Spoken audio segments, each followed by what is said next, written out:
So I decided not to shave. I saw for a while. You're looking very. I was gonna say Paul Bunyan, but most people I guess don't know Paul Bunyan. Could go Paul Bunyan. So, or Grizzly Adams maybe. Grizzly Adams. I like it, dude. If you grew the hair out a little bit, who's the brother in Mrs. Doubtfire? I don't remember. What was the actor's name? Do you remember? No, I can't remember. Shoot, it'll come to me. But you should play him in the documentary. Well, hey, put a good word in for me. I will. But we have a lot to unpack today. We're going to be getting into some interesting news stories, some great advice for adults wanting to have friends. There could be some cleavage involved in this episode. I don't know. Let's find out. I like friends and cleavage. Welcome to the podcast Neighbors Don't Knock, the show where two neighbors drop by for conversations that are fun, relevant, and downright hilarious. Join them and special guests in their mission to talk about anything and everything and laugh about it no matter what. Now, here's your hosts, Brian Chambers and Philip Goffrey. What's going on, guys? Well, I'm in a very what you are. I'm not going to stop you. We're just going to let you dance. We're going to let you dance. So, listeners out there, that was Philip just breaking it down on that opening number there. And you know that Brian and all of our listeners were looking at it going, Wongers. Wongers. If you guys 100%. don't, I know. If you don't know that reference, you don't know, you don't know. You don't know. I can't help you there. Yeah, we don't want to exclude anyone, but we kind of are. My wife didn't know. That's true. Well, we informed her. She did. So, we did, rather. She kind of looked at me like I was crazy. She's like, well, until she saw the clip. Okay, so we have a lot to unpack this episode. We are going to be getting into a little news drama. A little news anchor was, Is it news about drama or drama in the news? Drama in the news. Oh, fun. A news anchor responds to a viewer who complained about her cleavage. Oh. Ooh, I know, right? So we're going to unpack. I get those complaints all the time. I bet you do Yeah, with that neighbors don't low-cut knock. top that you wear. It's true. Neighbors Don't Knock avid followers and subscribers to our YouTube channel write me all the time. Like, honestly, Phil, seriously, dude. That's right. And if you guys are looking to get a new, want to send Phil a new tie-dye low-cut shirt, he is needing at least 3 or 4 for his closet and wardrobe. I'll make you a promise right here, right now. Any listener sends me a tie-dye, low-cut, extra large, please, shirt. Well, you can't say that and then say extra large. I will wear it on the show. No, I have to say extra because if I get like a small, I'm not going to sit here and go Ace Ventura style. It's like they get the crop top or whatever, the little 80s half workout shirt. No. Okay, so we're going to unpack a little bit of the drama in the news. Also, it gets harder and harder the older you get to make some friends. So apparently there's some experts that have some advice about how to make friends as an adult as you get into your 20s, 30s, and 40s. So we're going to unpack a little bit about that, a little bit of stuff of that. People. Yeah, exactly. And of course, as always, we have some great neighborly advice. But before we jump into our first topic, we do want to send our hearts out to the great people in the United Kingdom for the passing of Queen Elizabeth II. Very, very sad, but not sad. I don't know if that's wrong for me to say. Wonderful, wonderful person. She was a great queen, did so much, but she was 96. I see what you're saying. So, yeah. so it's hard. When you have someone at that age, you just maybe are glad that they're not suffering. If they were having, it's sad to see the end of her reign after her reign. I say her reign. Sorry, Queen Elizabeth. Her reign of 70 years. I mean that's a long time. Was it now the longest monarch, right? Yeah, I think she served as a monarch longer than anybody in history. Yeah. 70 years is a pretty long run. It's a really long run. So now we have King Charles. Indeed. We have King Charles. Who is 74. Yes, So his reign is not going to be quite as long. No, I imagine in our lifetime, God willing, knock on wood somewhere that we live, longer than another decade or two. But I imagine we'll see another coronation. Yes, most likely William. Indeed. Who is up next. But yeah, just our hearts go out and just, lots of love. And, I think it's incredible that what she's done. And, I really can't say much except for It was sad, but it's really interesting to see all of this play out.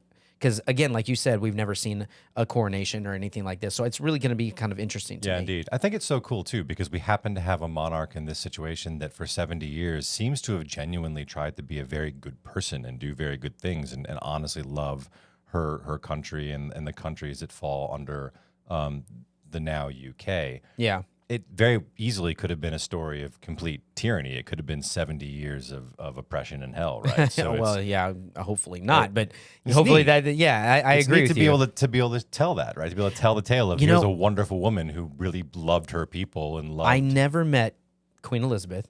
Really? No. Oh, Did you, weird. have you? Oh, we used to have gin all the time. Did you? No.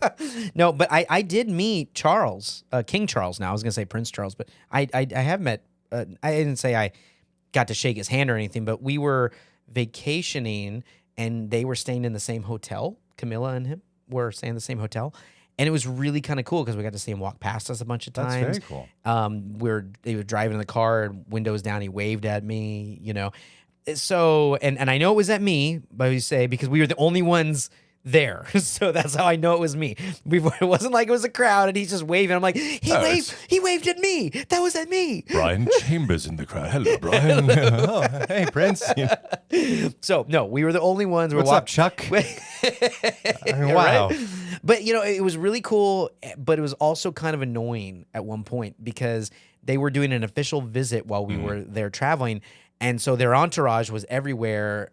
So I don't know. It was really kind of cool, but now I can say I met the king, It's very cool. or he waved to me, and that's all right. Yeah.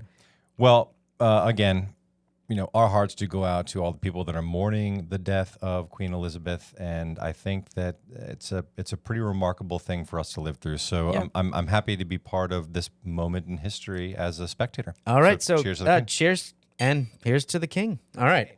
So this first segment, we're going to talk about this news story. I came across this on today.com.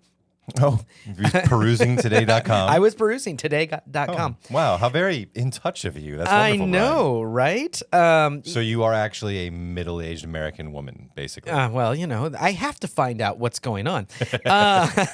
But this news anchor, okay, has, public figures receive lots of criticism all the time. Indeed, hate mail and praise. Yes, exactly. It comes on from both.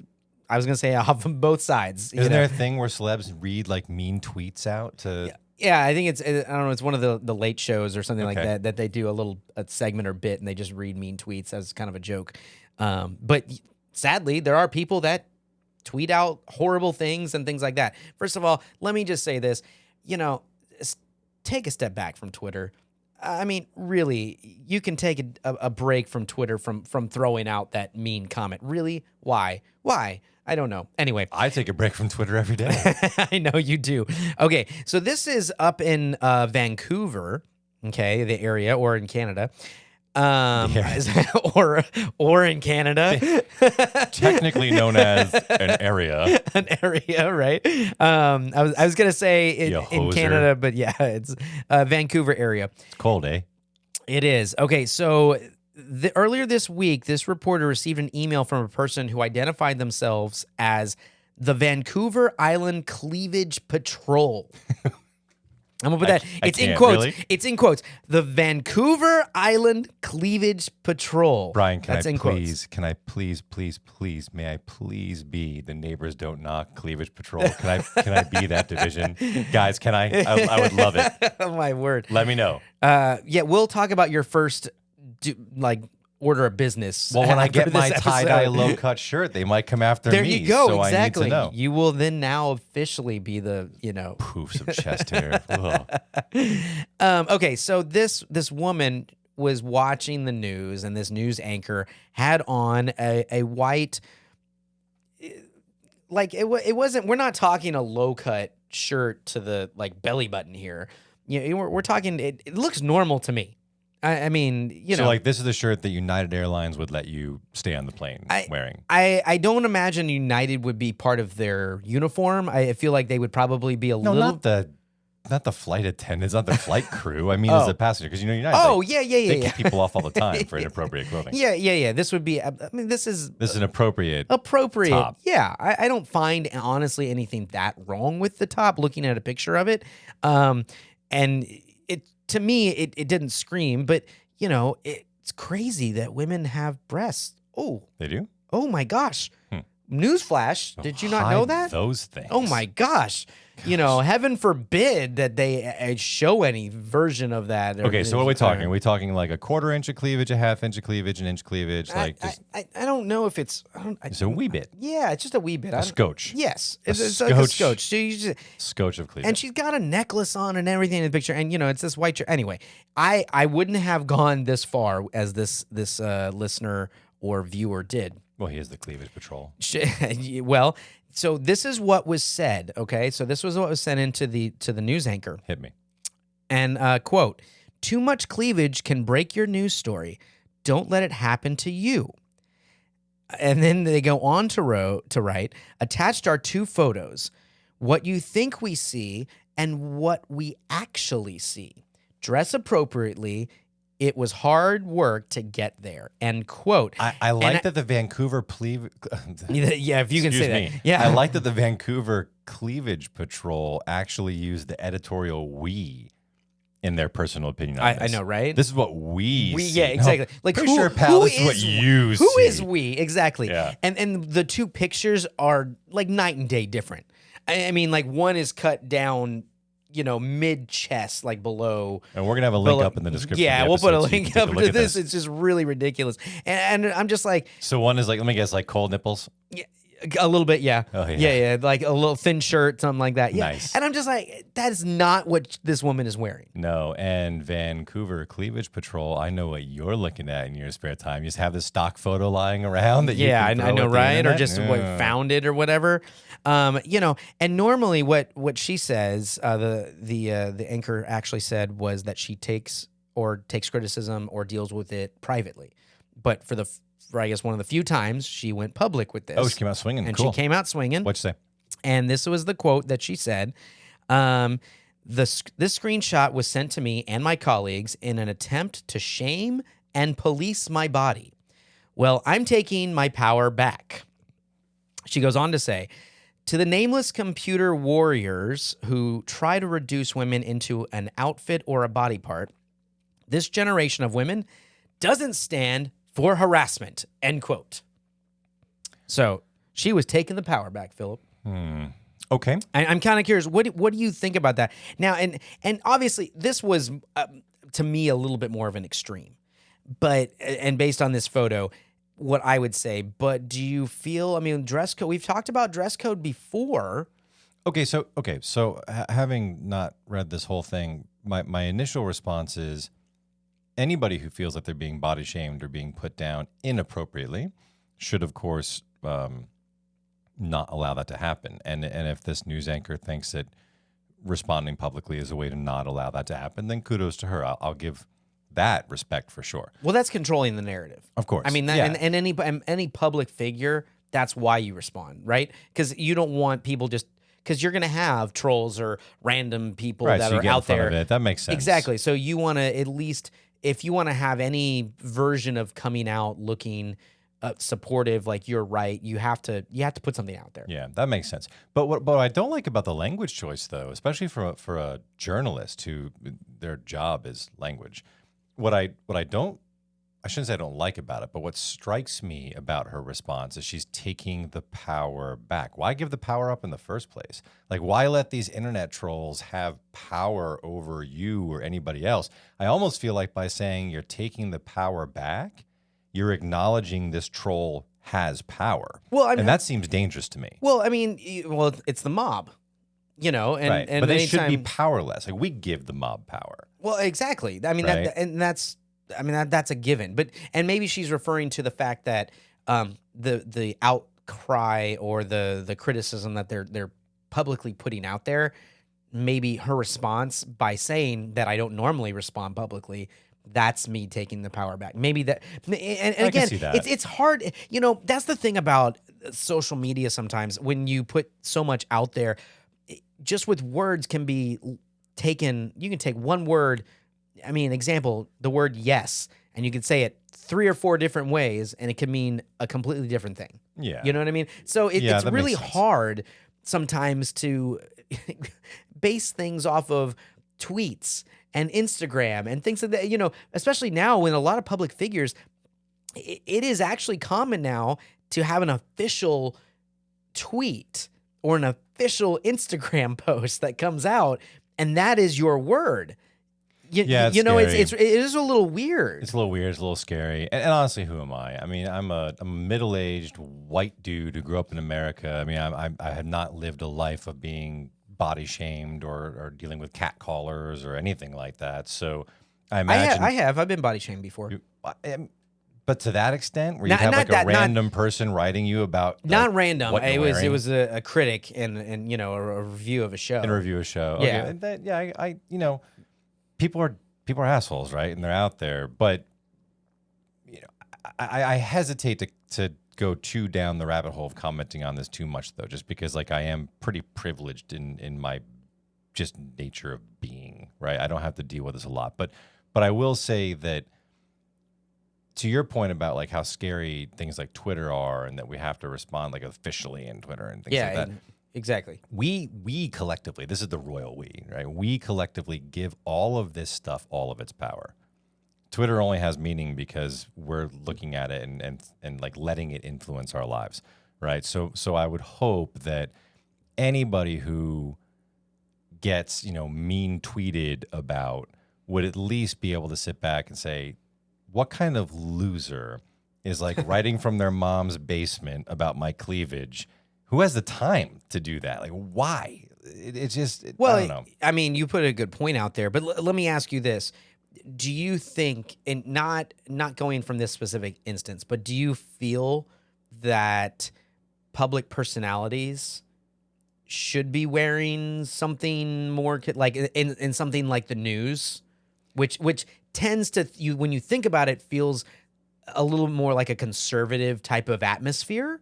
I got myself. I'm just kind of curious, or you don't care? You think they should have open reign, like wear what you want, express yourself? I got myself into a lot of trouble with this in the past couple of years, and some of you might remember this actually who are listening to the show. But I actually made a comment once during an award show, a celebrity award show, about how people are chest thumping that they need to be respected, treated equally, treated as, an artist and not a sexual object. But yet, when we go out to things like these award shows, we wear extraordinarily, I say we, right? Provocative clothing that's meant to really push the envelope of what is, sex appeal, what is attractiveness, what is appropriate for an award ceremony, what's conservative, what's not conservative. I got so much pushback. Right? I got mean tweeted. I did. I put it on social media, and I was called like victim shamer and how dare you, and she should be raped because of what she was wearing. I'm like, oh my god, I wasn't saying anything like that. It was wow. It was very passionate. Wow, that's a heavy. Yeah, so it definitely told me that a lot of people are justifiably, I think, very passionate about this issue, especially people that feel that they have been repressed and not free to express themselves in whatever they want to wear. But of course, there's a line. The question just becomes, where is the line, and how often does it change? Does it change just with generation? Does it change with season? Does it change with? Yeah, I mean, the goalpost is always moving. Indeed, it tends to always be. But moving. yeah, I think that any rational people can collectively say, like, yes, there's a line, right? The whole ideal, I should say, that some people have about like no censorship ever is nonsense. We have to draw a line. Okay, I mean, I'm kind of curious. To me, it doesn't bother me. I'm more or less. But again, if you're gonna express yourself. Now, do I want to see someone practically topless? No. But there's your line, but right? So I guess my line can go a little bit farther. Nudity is your line. I think if a woman wants to, wear something that, makes her look good or makes her feel good, kind of like the same thing with a guy, who am I to criticize that? But yeah, I agree with you. There is a line. I guess my line is a little bit different. Yeah, everyone's line's gonna be different. So, and that's the trick, right? I think as producers of these shows, I mean, obviously we do have firm censorship. I'm sure Canada is as well, about what is acceptable for a public broadcast and what's not. So there's always going to be And I guess the maybe legal line. Yeah, I about to say maybe that might be interesting. Certain countries do have a different standard for things. But can you imagine the Vancouver Cleavage Patrol? Can you imagine them watching any Latin American newscast? I would like to, or European. I think even? we need to dive into the Vancouver Cleavage Patrol and find out how legit that is. I want to know who they are. You want to be a guest in the show? Come on. I'll interview you, Vancouver Cleavage Patrol. Come on, neighbors, don't knock. What do you do on a daily basis, and how did you get started? What, did they just walk around and just, it's weird, like right? handing out sweaters is like, put something on, Super, super strange. And I will say that, I will say that every culture is going to be a bit different about this. And, I feel bad for this news anchor. I applaud her for saying something. My only caution, again, would be to circle back on it here, is just be careful what you give power to by saying that you're taking power back, because that implies that they had power in the first place and they should not have. Yeah, I still think that I'm with you. I applaud that, but I still think that she had to say something to control that narrative. And I honestly, we don't have that perception of that level of experience in the media. The spotlight's isn't bright on us like Right. it is someone like that. And so I think it's really important that you do calculate how you respond, but you do have to respond. I mean, it's just how it is. So I don't wrong her at all. But what do you guys think?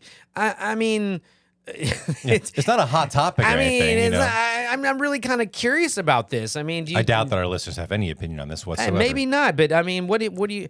Again, Philip's still waiting for his low cut tee, tie dye, might I add. Extra large. Exactly. But we're gonna take a quick break with a word from our sponsor. Neighbors Don't Knock is produced by C&G Communications. C&G specializes in small batch voiceover and video production for commercial media, podcasting, radio, and more. Combining years of experience in acting, podcasting, and sales, C&G offers big media products at small business prices. To learn more, visit our Facebook page or email us directly at admin@neighborsdon'tknock.com.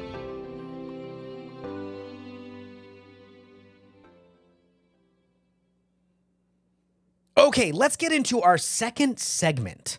Ooh, I know our second segment is Tickle me, Elmo. No, is that Elmo? That woohoo, right? No, I think so. I thought that was the Pillsbury Doughboy.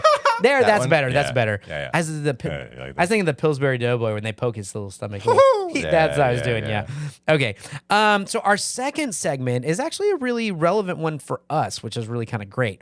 How to make friends. Better than being totally irrelevant for us. That's it. Not irrelevant. It's relevant. That's relevant. It's Good. relevant. I Yeah. like it. Okay. How to make friends as an adult, according to the experts, as you get into your 20s, 30s, and 40s. Okay. So I think this is one that everyone should honestly look at every now and then and kind of, decide what they want to do. You're doing like a little social life checkup. Yeah, I guess so. I mean, It's like an exam, but the emotional exam, right? all the testes. Yeah. Is that how you do your emotional exams? Well, typically, yeah. Wow, remind me never to do. Want to shake on it? No, I don't want to shake your hand now. Not after you it just sounded like you did an emotional exam right over there. Like the visual. I saw that hand disappear under the table. I don't know. I want to know why. Whoa. Okay, so there are ways, according to experts, that you can do things to help yourself continue to make friends as you get older. Now I can't stop. I know you can't stop. First of all, do you have any tricks of the trade? Because is it? I want to throw that out there. I'm dying. I know, right? But is it harder? I mean, honestly, do you think it's harder to make friends the older you get, or is it easier? I have what can be considered both an extreme advantage in this situation as well as potentially a disadvantage, depending on who you're talking to or what day of the week it is. My wife is extraordinarily gregarious and social and way extroverted. So she makes it a point to meet people all the time. All the time. I mean, she seeks people out. She's literally like actively networking on social media and walking up to people in restaurants and being, I love what you're wearing. What's your name? And next thing I know, they're like at our house for dinner. So Do I actively do little social checkups for myself? Probably not as much as I should, because We're going to find out. Well, yeah, I wind up meeting most of my friends via my wife. That can work out really, really well. In our case, for example, it worked out really well. Here we are. That's true. Well, let's dissect that. I hear what you're saying, and I think that can be an advantage because my wife's not quite the same. So I'm typically the more social one and having to do things. But doesn't really speak to you, though. Because No, and- you know what I mean? Like it makes it, you're right. We met because I was invited, but it wasn't your wife, though, that was the reason that we became friends. You know what I mean? Yeah, it just sort of opened the door for us to. As much as I love her to meet. death, and she's wonderful and is always gracious to have me over. I remember that it was a connection or something that we had that we decided that, oh, this is going to work out as friendship. Yeah, and I think that speaking about my personal experience and my personal situation, I would have a very hard time meeting adult friends if it weren't for Elena, because honestly, other than Neighbors Don't Knock and the wonderful guests that we've had in the show and the wonderful people we've met throughout the podcasting and YouTube content creation communities, I don't really have a very social existence in terms of career or hobbies. My main form of exercise is running. It's usually a very solo hobby. I'm not into big running groups because my schedule is all over the board, so I can't. Yeah, really so you just do it commit. by yourself. Yeah. Indeed. My job, it is a social field because I'm in kind of a sales-ish type job in the oil and gas industry. But you socialize with sort of the same people over and over again. It's a fairly tunnel vision group. And this is just me speaking. Gas prices are not always the most exciting topic of conversation to go for very long. It's a little different than that. Well, no, I get it. I understand when there's money involved. It makes a difference. Ethanol lubrication tends to help. But no. Keep those hands where I can see them. Indeed. But you wind up sort of with the same small group of colleagues in terms of socialization there. And I work for a small company. So for me, it's not really a lifestyle that lends itself to meeting a wide variety of new people. Yeah. And so I'm grateful for my wife. I'm grateful for this show and for the opportunities that Neighbors Don't Knock has brought to me in that regard. What about you, though? So in the acting community, do you find that that's... It's really interesting to think about this, actually, because you work with a lot of people, and yes, you're friends with so many people, but how close are you really? It's more, we work together, we are friends, we see each other, we'll say hi, we'll talk. But the majority of people that you're working with, you're not going and hanging out with them all the time. Now, that's not always the case. There are people that are very, very close with the people they work with in the theater and things like that. And I do have a couple people that I'm very close with that I do see. But at the same time, the hardest part about working in the entertainment field, and theater specifically, is that you're always working. So when do you have time? Yeah. And if you have a significant other, or another person that you want to spend time with, then you're spending that with them. I can see that. You know what I mean? So you're not really getting a lot of time to hang out, and you're thrown into situations where you have to be social, whether you want to or not. You're playing a part on a show that you have to love this person, or you're playing a part where you have to hate that person. You really really like them. So you have all kinds of things like that thrown at you, but it's a little different. It's like it's kind of like that's why they say theater's family, because you're all pretty close in family. But if we were to say, the closest friends that I have, it's definitely not gonna be the majority of people who I work with. I can see that. But you and I fall into that weird bracket because we're in our late 30s, early 40s, depending on which way you want to flip these tables. And with that comes, A few more weeks. I got a few more weeks. I know you do. I appreciate you put that out there. with that comes, you're not really like hanging out with the barflies anymore, right? You No, don't have those no. friends of convenience anymore, because there are a lot of people that for a significant portion of my young adult life, I would have called pretty good friends. But then sort of as your... Well, it's the same thing with like high school. Like you have your high school friends too that I'm you're... talking sort of post-college age, like the early 20s, mid-20s. Well, I'm same example though, but like as you move, right? So when you are in college, it's like you're kind of a mix with that high school and then the college crowd. And then as you get, it's kind of like the college crowd that you're a lot closer with because now you have more Yeah, you really experience. realize that friendships are convenient. Friendships of convenience, forgive me, are a real thing. It's like because- they are convenient. They're healthy. They're healthy. Well, but if you can manage to but have it's, them. but it's not to dismiss that experience in life. It's just that as life gets busier, as you start, like you said, you're working all the time, you naturally, I think, become. You feel like people become more independent? I do think that people become a little bit more independent, but I worry that because of the very nature of why this article had to be written, I worry that with that independence for a lot of people comes loneliness. Yeah, and I think that's what the experts and people are saying as far as health reasons, that you need to. It is important to have friends and people and relationships in your life, and they said that according to this article, that it is, and according also to the experts and in research, that you should have 3 to 5 friends, and they say that a healthy. Someone who is very healthy That's pretty narrow. has 3 to 5 friends. Wow. Well, I would ask you, what do you think, in your opinion, is the reason that people struggle with friendships? Now, we alluded to a few things, but as they get older, what are the pitfalls in your opinion that people struggle, or that you've struggled with, and us?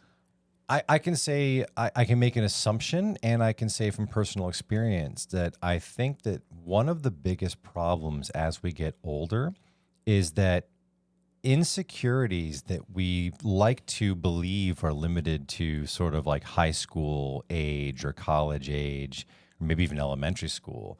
I think as an adult, these insecurities start to creep back up. You start to really wonder, am I interesting enough?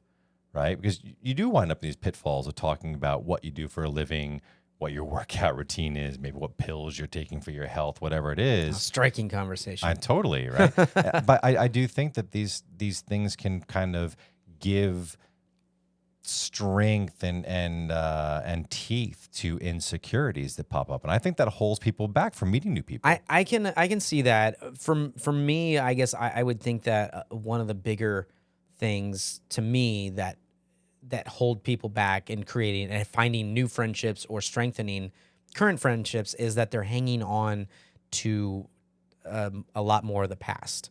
Oh, fair enough. You know what I mean? That's a very good point. The people that hang on to so much in the past, and it's like life is going forward. But okay, according to this article, though, Yeah, what do the experts have to say? they do have a couple things that you can do.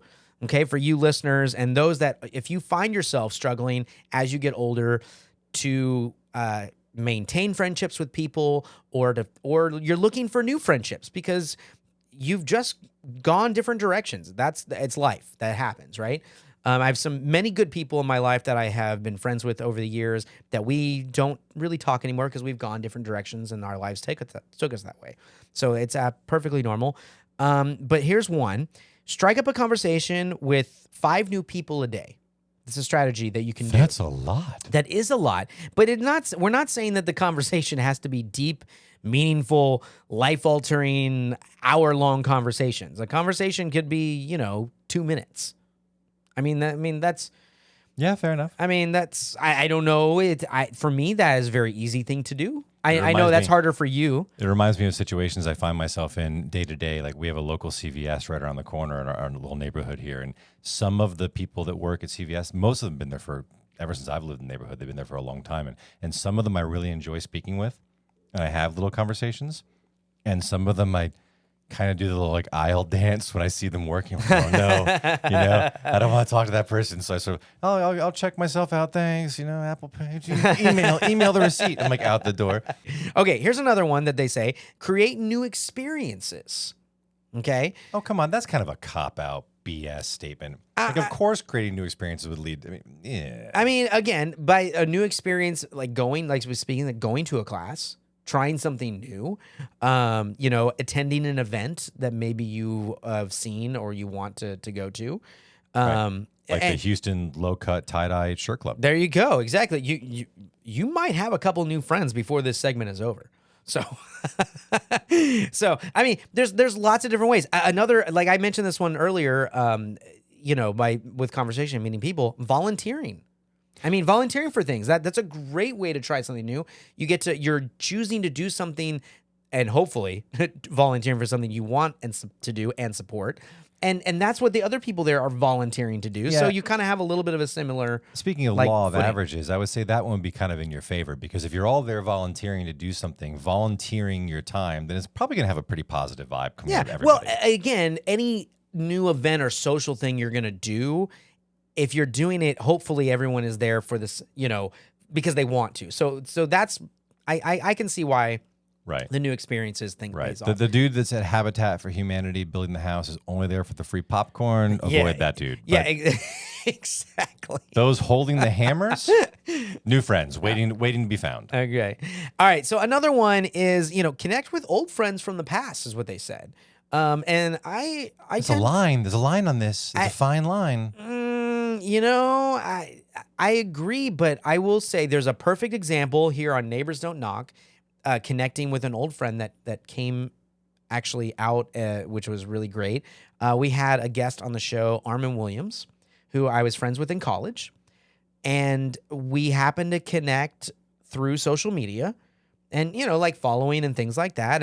And I reached out to him and connected as an old friend, and he came on the show, and, now we're chatting. And I mean, it's now, I think it's just a great thing. That was kind of part of it, a little coincidence, but There's no such thing as coincidence, Brian. I firmly believe. Yeah. well, we'll tell. I firmly believe that the idea of coincidence is just a lack of imagination. And before we get to the end of the show, I'm going to share a story of our friendship about something of coincidence for our listeners at the end of the show. Not coincidence. Okay, so I think that's great. Do you have any old friends that you would connect with that I you do. haven't? I do, actually. There are quite a few people out there that I should Do you connect have with. room for? Apparently, your list of friends is really big, according to mine. Oh, can you rub that one in? No. I think that they would feel the same way, because this goes two ways. They're not calling me either, right? But I think that life just generally gets in the way, and a lot of people are geographically way far away. Yeah, I'm a caller. I actually love to call people and catch up, and I'd rather talk to them than send them an email or a text. So or I would something. much rather, I would also much rather talk on the phone than do texting or emailing or anything like that. I think it's just, there you go. There's my personal little tidbit of the day as the old guy in the room. I guess you are too now. Welcome to the club. Reach out and call. Not quite yet, but Voice to voice is just nicer. yeah, I agree. But I will say that for me, I much prefer just sitting down. I don't know why. I don't know why it is that for me, sitting at a table with somebody is 10 times the experience than being on the phone with them, even if it's the exact same conversation. So yes, there are people from my past that I should reach out to. And if you're watching or listening, I love you all, miss you. Drop me a line. I'll try to drop you a line, but I would much rather sit down, break bread, and just have that sort of face-to-face interaction. Yeah, no, I'm with you on that one. I agree on that one. But, for you guys, check that out. Reach out to old friends if someone you haven't talked to in a while, just to see how they're doing. You never know. And I guess I should put this out there. In my opinion, and of course, according to the experts, just because you reach out to an old friend doesn't instantly mean that the connection. You're besties again. Yeah, exactly. So, I mean, yeah, that's hard. I've had to deal with that emotionally. Actually, sometimes people hold on to things. Sometimes, like if you guys had a rough separation of friendship, it may not be healed yet, or they may have completely moved on for you and like, okay, dude. Yeah, you just might not have a lot of common. I mean, Exactly. it happens. It's hard to wrap your head around that when it does happen to you, but it definitely does happen, and it's okay. Yeah. It's okay. All right, so I'm going to go through two more.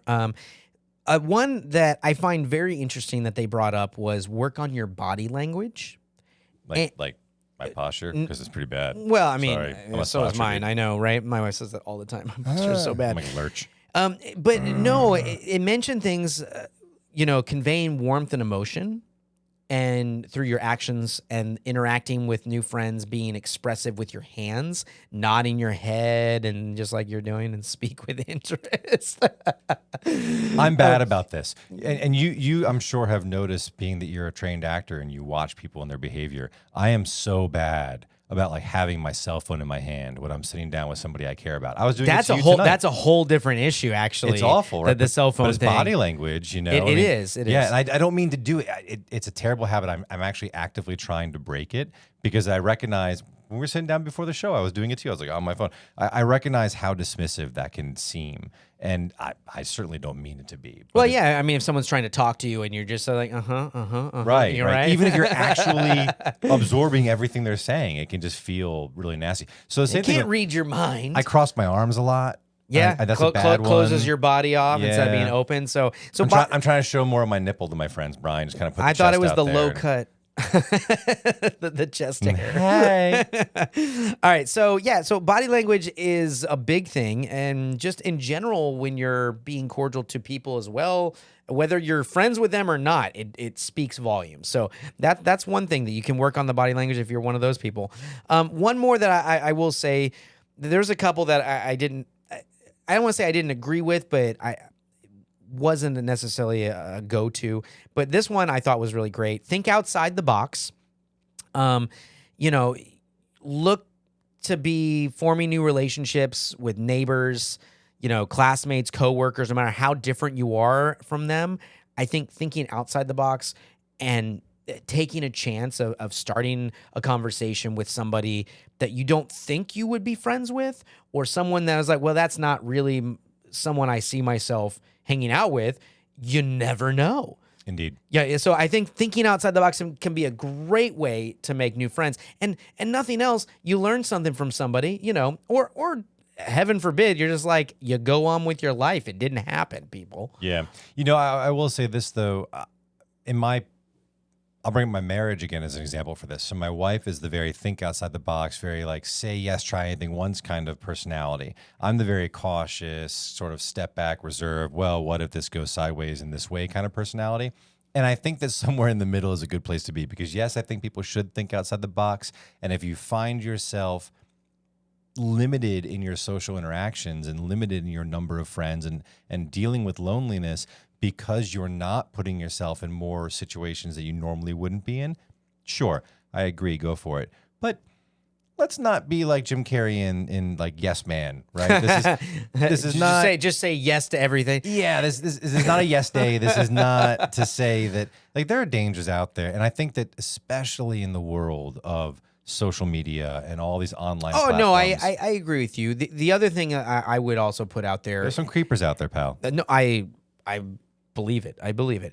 But also, I know anxiety can sit in and doing something like that. I mean, someone obviously has to make a first move. Yeah, it's not a movie where you look across the room and they just make eye contact. You're like, we're best friends. You know what I mean? So someone actually has to approach or say something, right? And someone with a lot of anxiety, that's going to be difficult for them. So I totally understand. So putting yourself in a familiar place, even if you're thinking outside the box, can also help. So anyway, the question to you guys, do you think that this is a list of healthy things, or do you have a suggestion for ways to make friends as we get older? Is it harder? Is it easier? I mean, what do you guys think? Let us know. Leave a comment. I personally, to answer this question, to wrap this segment up, I think it is harder the older you get. I agree. I really do. I was leaning towards easier, to be honest. But the more I think about it and the more I look at what's going on, and as I get older, I think it is harder. I mean, that's just my opinion. Yeah, you're no longer 22 years old, can drop down in any city and meet like 50 people in a week, right? I know, right? Yeah, and you have a lot more particulars about how you do things in your life. That's a big problem. You're right. Well, I know. To be continued for another episode. I know, right? So anyway, what do you guys think? Let us know in the comments below. And with that, it brings us into our final segment, one of our favorite segments of the show, our neighborly advice. I love this segment. I really do. Yeah, it's great. And this week's neighborly advice is very practical. It really is. And it's simple. Drop the knowledge. Don't make assumptions. That's a good one. Don't make assumptions. Okay? If you aren't informed, how can you offer your opinions? If you don't know what you're talking about, how can... So don't make assumptions that you know what someone's going through. You know what something is. That's just plain and simple. It's okay to ask or say, I don't know. It really is. I think it's changed my world. Really? Yeah. Hey, that's what we do on neighborly advice. I have a couple of neighbors I may have been making assumptions about recently, so I'm gonna put the brakes on a little bit. Oh, really? Okay. Pump the brakes. Now, I mean, can you absolutely judge people? Yes, you can. Should you're you? darn right I Probably not, but you You're absolutely darn can. tootin'.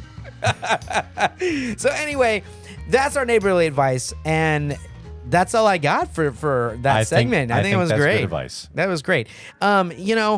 We are excited as we continue this season 5 of great guests, great neighbors coming by, and great banter and relevant conversations. So if you guys want to subscribe to the show, we would appreciate it. Go ahead right now. Hit that subscribe button and the little bell so you can get notifications when we have new video, new content that pops up. Follow us on social media. We are dropping new episodes every Friday. Indeed. And you have our email address. You can comment on any of our social media, our YouTube page, but also don't forget to look us up on Pod Inbox. You can check us out at podinbox.com/neighborsdon'tknock, and you can leave audio messages right for the show. They might even make it onto the show. Yeah, you never know. We do have 1 or 2 that have come into our box, so you never know. They could be hearing those little tidbits on. Well, I think that we have got to the end and we are ready to wrap this one up. But make sure you guys check out new episodes every Friday. We got a great guest coming in next week. Yeah, we great really do. neighbor. It's going to be awesome. Not going to want to miss it. And be sure to look at our YouTube page. We have more and more video dropping all the time. Yeah, it's exciting. So we're going to catch you guys next week. So peace. Out.